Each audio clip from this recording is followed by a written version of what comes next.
Chapter 15, Ancient History. The cargo bay was 3 kilometres in diameter. It was a sight to see. Surprising, until I remembered that the Ark once landed on Iceland and took out half the island nation. Much of the Ark's internal space was meant for storage of water and air, and the bay we were in was part of the ship originally dedicated to that purpose.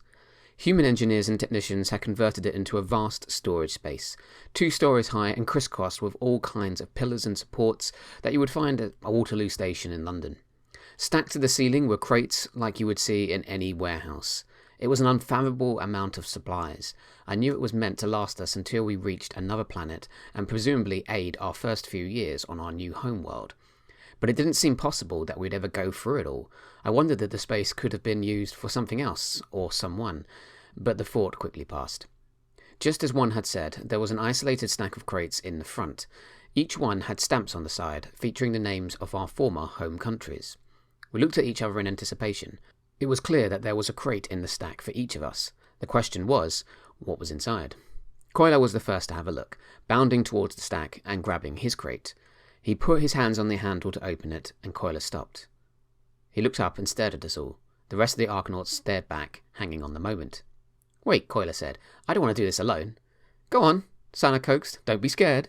Coiler frowned, turned his head, covering his face with his free arm, and then opened his crate. The package clicked open. After a moment, satisfied that it was safe, Coiler opened his eyes and looked inside. "Wow," he uttered. He reached in and pulled out some Australian Aboriginal artwork and held it up for all of us to see. "This was in the National Museum," he said. Intrigued, I looked for my own crate, and I wasn't alone. The other Arkonauts dug through the pile, grabbing their carton and slipping aside to open them. When I opened mine, the first thing that caught my eye were the jewels, embedded in a crown and sceptre. They were the crown jewels, the artifacts cherished by British royalty for centuries.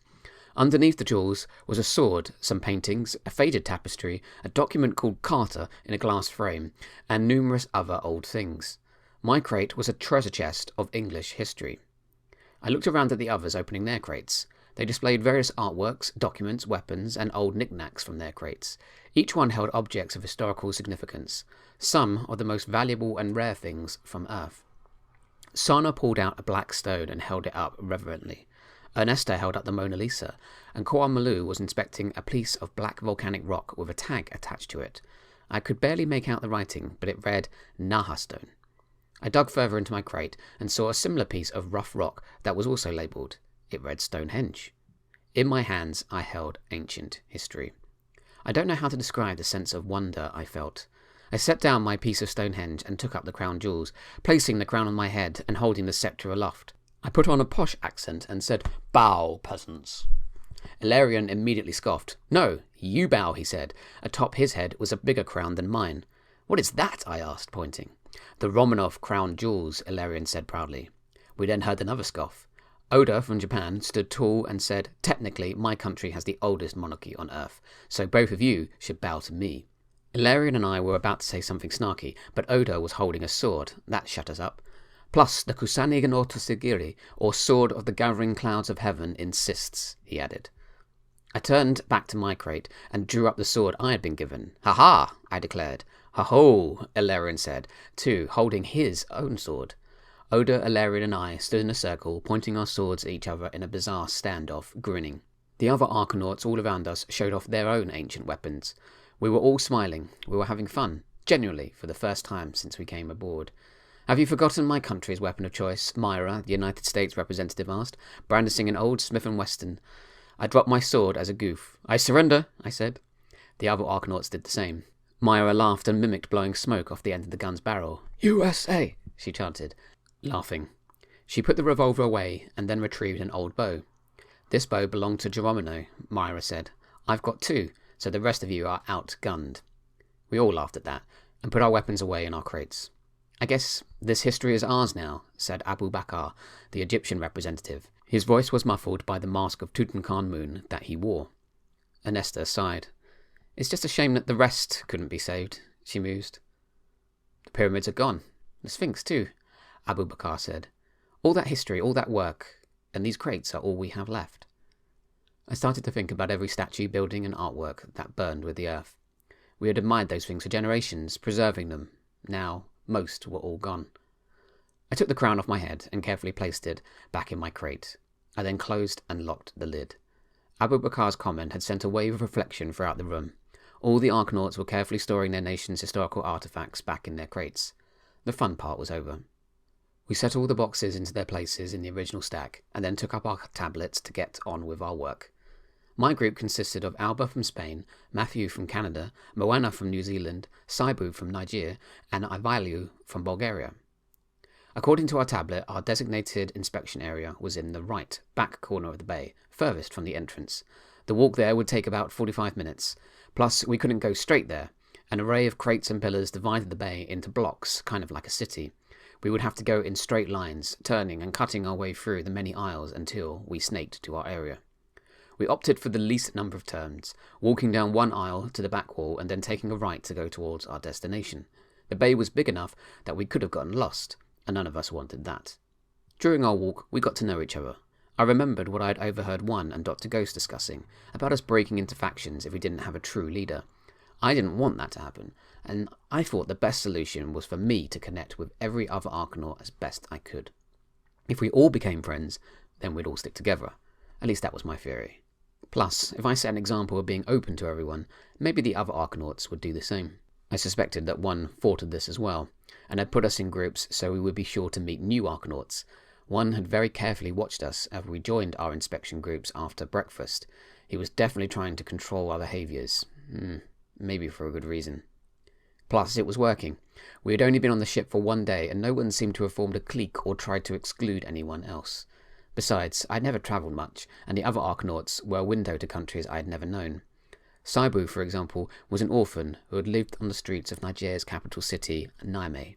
Saibu was glad that Dr. Ghost had chosen him, because it was an escape from a difficult life, the kind of life I couldn't imagine. I was more fortunate in my life with my family and home than I ever realised. Alba was from Barcelona, a tall dark-haired girl who liked to talk about Catalonian independence. She was also overjoyed that Spanish was one of the languages chosen for the Arkonauts to speak. Her love of the Spanish language prompted debate from Matthew from Canada, who was the same height as me with blonde hair and glasses. Just because Spanish was spoken by lots of people, Matthew said, doesn't mean we should forget French. French was spoken all over the world too, you know. Alba wasn't persuaded, but I agreed that I would try to learn French once we found our new planet, if Matthew would teach me.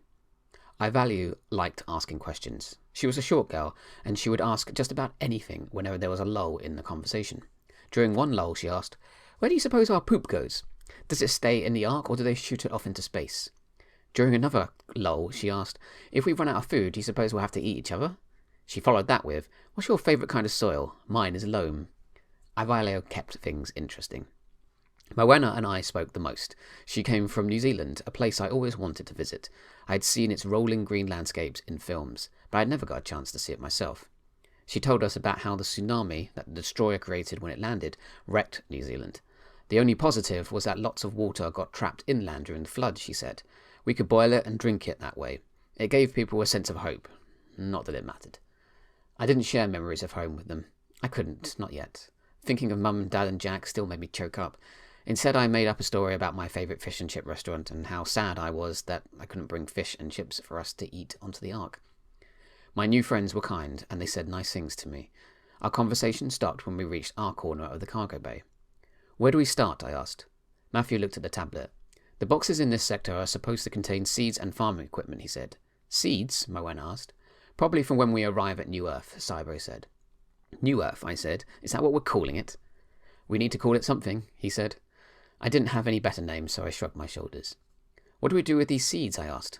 "According to One's instructions, we have to check the container labels for the listed seed combinations," Matthew said. "Where do we start?" Albert asked. Matthew turned the tablet around for us to see. It showed an overhead view of our sector. "It's the size of a football pitch," Albert exclaimed. "I suppose that if we split up and leapfrog one another," Matthew said, "if we spiral inwards, 3 of us can check the crates on one side and the rest check the crates on the inside. At every junction I can call out what you need to check. I'm sure you'll hear me." I looked up at the tower of crates. Each stack had a ladder next to it, formed out of the pillars holding the ceiling up. "Do we have to check every crate in every stack?" I asked. "Yep," Matthew said. "This is going to take ages," Saibu said.